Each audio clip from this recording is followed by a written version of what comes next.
ಮಂಡ್ಯ ಜಿಲ್ಲೆ ಮದ್ದೂರು ತಾಲೂಕಿನ ತಿಟ್ಟಮಾರನಹಳ್ಳಿಯಲ್ಲಿ ಅಪಘಾತದಲ್ಲಿ ಗಾಯಗೊಂಡವರನ್ನ ಆಸ್ಪತ್ರೆಗೆ ದಾಖಲಿಸಿ ಮಾನವೀಯತೆ ಮೆರೆದಿದ್ದಾರೆ ಮಾಜಿ ಸಚಿವ ಡಿಸಿ ತಮ್ಮಣ್ಣ. ರಸ್ತೆ ಬದಿಯಲ್ಲಿ ನಡೆದುಕೊಂಡು ಹೋಗ್ತಾ ಇದ್ದ ಮಹಿಳೆಗೆ ಬೈಕ್ ಒಂದು ಡಿಕ್ಕಿ ಹೊಡೆದಿತ್ತು. ಸ್ಥಳದಲ್ಲೇ ಬೈಕ್ ಚಾಲಕ ಹಾಗೂ ಪಾದಚಾರಿ ಸೇರಿ 4ವರಿಗೂ ಗಂಭೀರವಾದಂತಹ ಗಾಯಗಳಾಗಿವೆ.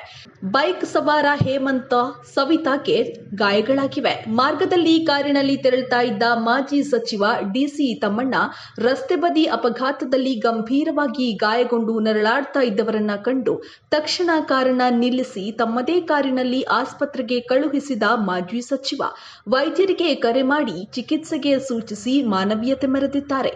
ಆಸ್ಪತ್ರೆಗೆ ಕಾರನ್ನ ಕಳುಹಿಸಿ ನಂತರ ಬೈಕ್ನಲ್ಲಿ ತೆರಳಿದ್ರು ಡಿಸಿ ತಮ್ಮಣ್ಣ.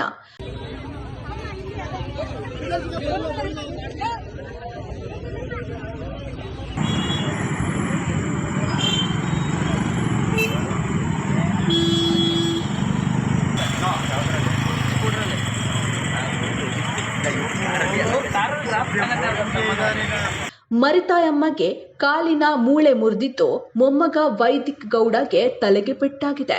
ಬೈಕ್ನಲ್ಲಿದ್ದ ಸವಿತಾ ಹಾಗೂ ಹೇಮಂತ್ ಗಂಭೀರವಾಗಿ ಗಾಯಗೊಂಡಿದ್ದಾರೆ. ಕೆಎಂ ದೊಡ್ಡಿ ಸರ್ಕಾರಿ ಆಸ್ಪತ್ರೆಯಲ್ಲಿ ಪ್ರಥಮ ಚಿಕಿತ್ಸೆಯನ್ನ ನೀಡಲಾಗಿದೆ. ನಂತರ ಹೆಚ್ಚಿನ ಚಿಕಿತ್ಸೆಗಾಗಿ ಮಂಡ್ಯದ ಮಿಮ್ಸ್ ಜಿಲ್ಲಾಸ್ಪತ್ರೆಗೆ ರವಾನಿಸಲಾಗಿದೆ.